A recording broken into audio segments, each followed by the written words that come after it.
नमस्ते, मैं एडवोकेट पूजा भदौतिया फिर से एक नई रूलिंग के साथ आपके सामने आई हूँ। ये भी बहुत इम्पोर्टेंट रूलिंग है जो आप लोगों को जानना बहुत ज़रूरी है। सामाजिक तौर पर यह एक रूलिंग सबकी नॉलेज में होना बहुत ज़रूरी है। मैटर है एक शादीशुदा पुरुष के साथ एक महिला के रहने का, यानी कि क्या एक महिला एक शादीशुदा पुरुष के साथ में स्वायत्तता से, स्वतंत्रता से और कानूनी तौर पर रह सकती है? क्या यह कोई अपराध बनता है या कानूनी तौर पर ये वैधता है? इसमें मामला क्या था उसको जान लेते हैं। यह मामला है मध्य प्रदेश का। हाल ही में एक महत्वपूर्ण फैसला सुनाया है कोर्ट ने, जिसमें कहा गया है कि कोई भी कानून वयस्क महिला को शादीशुदा पुरुष के साथ रहने से नहीं रोक सकता है। ये सामाजिक तौर पर थोड़ी सी आजकल जो सुनने में आ रहे हैं जैसे जैसे केसेस, उस हिसाब से तो बहुत थोड़ी ख़राब भी रूलिंग है।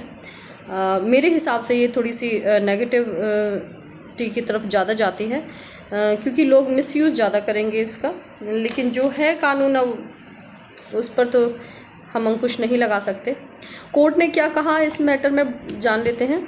कोर्ट का कहना है कि व्यक्तिगत स्वतंत्रता की महत्वता है, यानी कि वयस्क महिला को यह पूर्ण रूप से अधिकार है कि वह तय करे कि वह कहाँ और किसके साथ रहना चाहती है।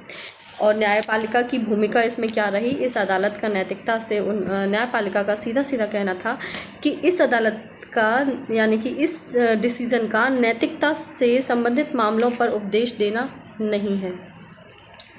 महिला के अधिकारों की रक्षा करते हुए कोर्ट ने स्पष्ट किया है कि महिला किसके साथ रहना चाहती है यह उसका पूर्ण अधिकार है, और ऐसे व्यक्ति के साथ रहने से उसे रोकने वाला कोई कानून अभी तक नहीं बना है, भले ही वह पुरुष शादीशुदा ही क्यों ना हो। बाइगैमी, यानी कि बाइगैमी का मतलब आप शायद जानते होंगे कि एक विवाह, पहले विवाह के निरंतर रहते हुए दूसरा विवाह कर लेना हिंदू मैरिज एक्ट के अनुसार मामला होता है।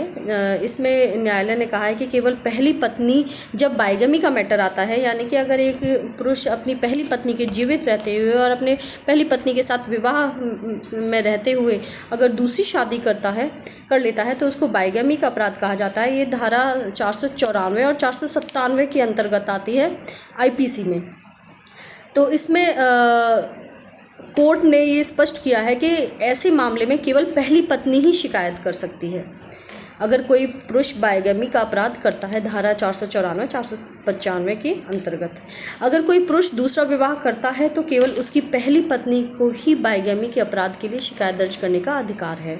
ये कहना है कोर्ट का, और यही कहना है आपका धारा 494 और 495 का। इवन उस पहली विवाहित महिला जो है, पहली बीवी जो है उस कथित पुरुष की, उसके माँ बाप भी उसकी शिकायत नहीं कर सकते। सिर्फ अधिकार है पत्नी को शिकायत करने का। माता पिता या राज्य नहीं कर सकते शिकायत। कोर्ट ने फिर से ये दोहराया है एक्ट को कि ना तो महिला के माता पिता और ना ही राज्य इस आधार पर मुकदमा चला सकते हैं। इस केस की पृष्ठभूमि क्या थी वो जान लेते हैं। ये मामला तब सामने आया जब एक महिला के परिवार ने आरोप लगाया कि वह एक शादीशुदा पुरुष के साथ भाग गई थी। परिवार चाहता था कि वह घर लौट आए। वह महिला सुनवाई के दौरान राज्य के वकील ने अदालत को बताया कि पुरुष पहले ही अपनी पहली पत्नी से अलग हो चुका था और तलाक लेने की योजना बना रहा था। कोर्ट का आदेश क्या रहा इसमें? कोर्ट ने बोला कि महिला को तुरंत रिहा करने का निर्देश दिया कोर्ट ने, यानी कि पुलिस को महिला का बयान दर्ज करने और आवश्यक वचन पत्र, यानी कि एफिडेविट प्राप्त करने के बाद उसे तुरंत रिहा करने का निर्देश दिया गया, यानी कि उसके ऊपर कोई भी कानूनी कार्रवाई नहीं हो सकती है। उससे एफिडेविट ले लीजिए कि वो अपनी स्वायत्तता, अपनी स्वतंत्रता से अगर किसी शादीशुदा पुरुष ही सही उसके साथ रह रही है तो उसको कानूनी हिरासत में नहीं लिया जा सकता है, ना ही उस पर कोई अपराध घोषित किया जा सकता है।